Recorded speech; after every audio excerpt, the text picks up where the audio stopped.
We're having fun. This is just a fun day. A bunch of nice people doing some nice things for breast cancer and working with Leroy's foundation. And it's like a bunch of old boys acting like a bunch of young boys, just having a really fun day. I am in Boise, Idaho, and I got a handful of projects.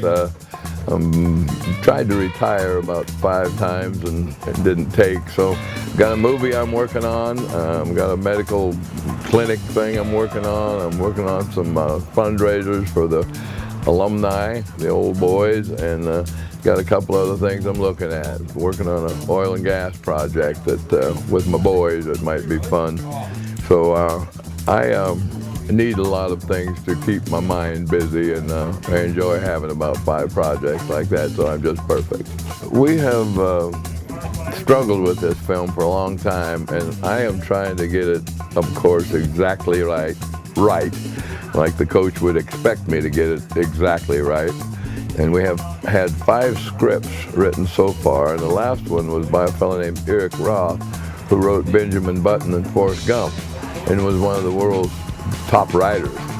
He had never been in the locker room and really didn't understand the athletic scene, so we weren't pleased with the script. So we're now working with Robert De Niro, who is really excited about playing the lead spot in the film.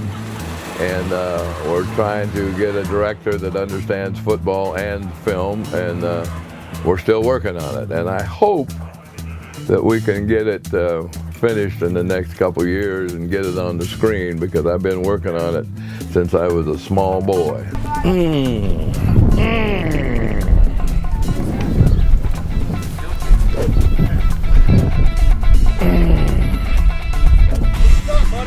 Hey, that takes days.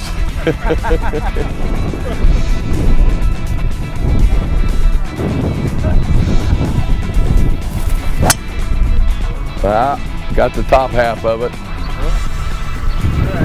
You know, I assumed that when the NFL did some studies about our life expectancy during the time I was playing, that I would live to the ripe old age of 54 or 55. Well, I had my 75th birthday in January, actually the day of the Bear game. And I woke up that morning and got my fingers out and counted about 3 different times. I said, well, I am 75, wow. And I assumed I'd be slobbering down my chin and soiling my pants when I was 75 years of age. But I am having a great time. The last 2 or 3 years have probably been as much fun and as interesting and challenging as any period in my life. So it's just been a wonderful journey. And I think they lost my file. Actually, I think they misplaced my file, so they don't know where I am, they don't know how old I am, so I'm not going to tell them.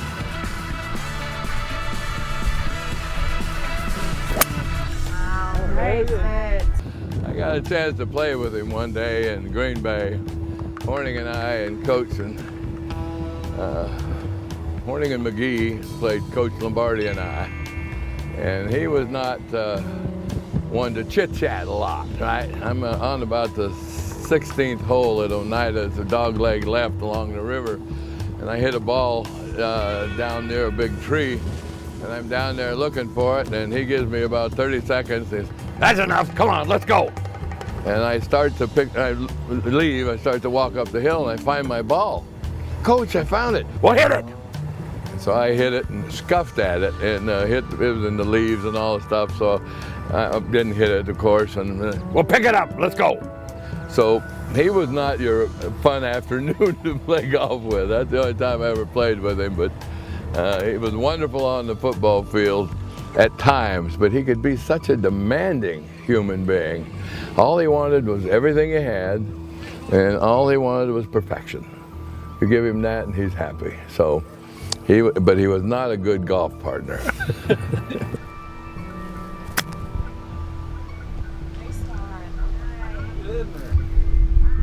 Get up. Well, we were Thank you. When I was a junior in high school, the coach from the University of Idaho came by talking to a bunch of seniors, and he came down into the locker room and said, "You're the kind of boy we'd like to see at the university."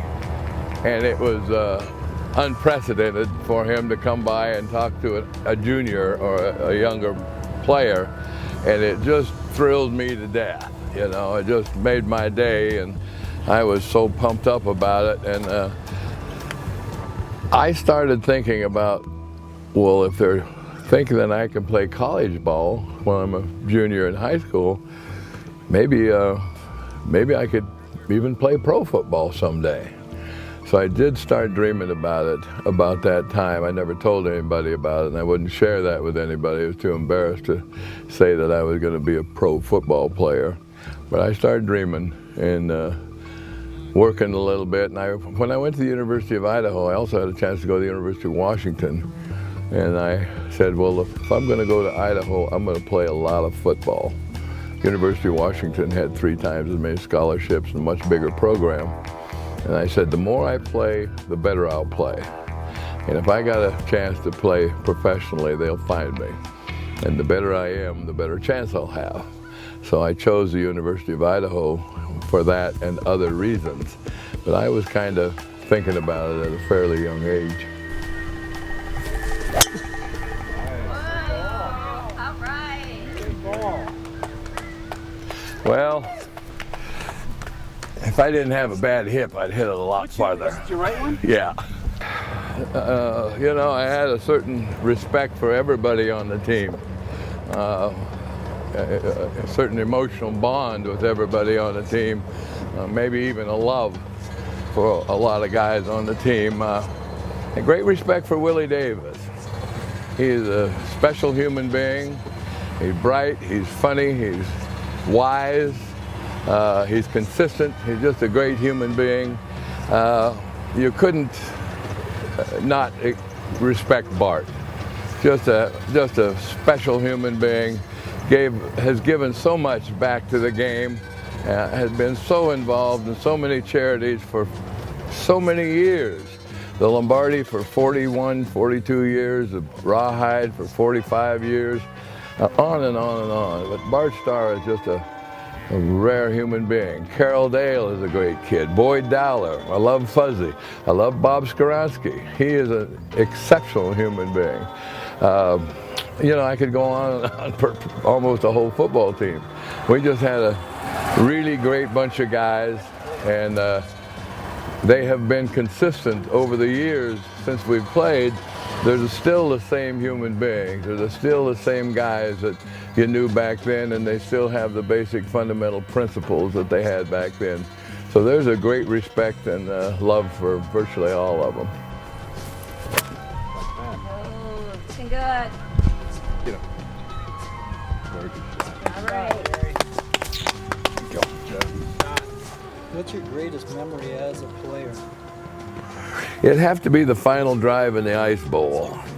I don't think people realize this, but our offense was not too swift in the second half. In fact, in 10 possessions, 31 plays prior to the final drive that started with 4 minutes and 35 seconds on the clock, our offense had gained a -9 yards.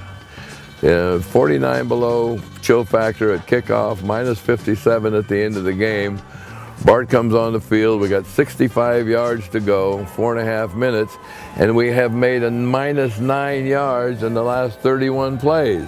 So that drive, that final drive in the Ice Bowl, Bart was brilliant, Boyd Dowler was brilliant, Chuck Mercine, Gilly, Forrest, Skoronsky, Bobo. I mean, it was just a wonderful drive, and somehow, some way, we reached down for some help And it's hard to determine or define what it is that you find, because often you don't know what you're looking for and you don't know if you find it or not. But I think we found a big chunk of Lombardi when we reached down, and we found that preparation, that commitment, that discipline, that perseverance, all those things, and we knew where we were and knew what we had to do. So to be able to go down that field 65 yards and score with 16 seconds left, that's the proudest moment in my career. I'm proud of my team and everybody on the field at that time, because I think they just did a wonderful job.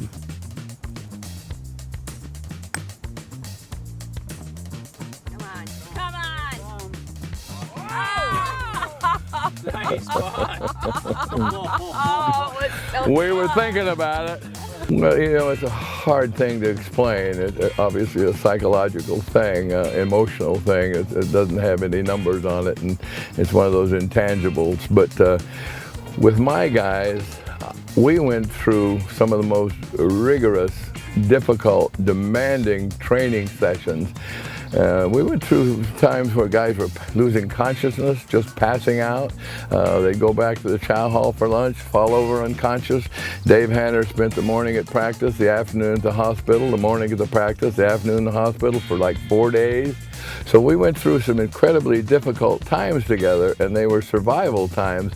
And anybody who was against Coach Lombardi was your pal, because Coach Lombardi was the bad guy at that time.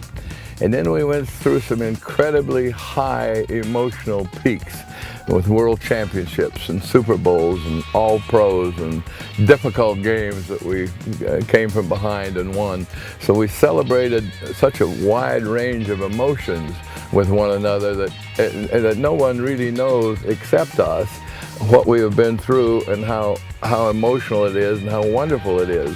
So I think because of the difficult times and the hard times, and Coach Lombardi maybe binding us together through practically killing us, and then the championships, I think probably that's what it is. But our guys don't shake hands, our guys hug. I come up to Bart and I stick my hand out and he throws his arms around me and gives me a big hug. Willie Davis, doctor, we always call Willie the doctor. Gives me a big hug. I love Willie Davis. I love all my guys, and it's. I find it. I feel very, very fortunate that I was a part of that, and I got to be a part of that team, and got to know those guys, and got to play for the coach. So I'm a pretty lucky guy. Oh, look at this. Get in there. Get in there. Get it. Nice job. Hey. You just had to show more. What's the biggest lesson you learned from playing football? There's a price to pay for achievement, for accomplishment, for success, for making things happen. Coach used to say blood and sweat and tears, but he also said preparation, commitment, discipline, perseverance, pride, character, a variety of other things. But there's a habit to winning, and there's a formula for winning. And you pay the price, prepare yourself, have the discipline to stay with it and hang in there, and you can win. And there really is a formula for it. Happy birthday to me. Happy birthday to us. This is my brilliant, beautiful, blonde daughter, Alicia. And she handles our Facebook and our Twitter and our email stuff, all of our stuff. And you can reach us at jerrykramer.com. Came up with that myself. Well, I had a little advertising firm help me with it, spent 6-7 months on it, but we finally got it right.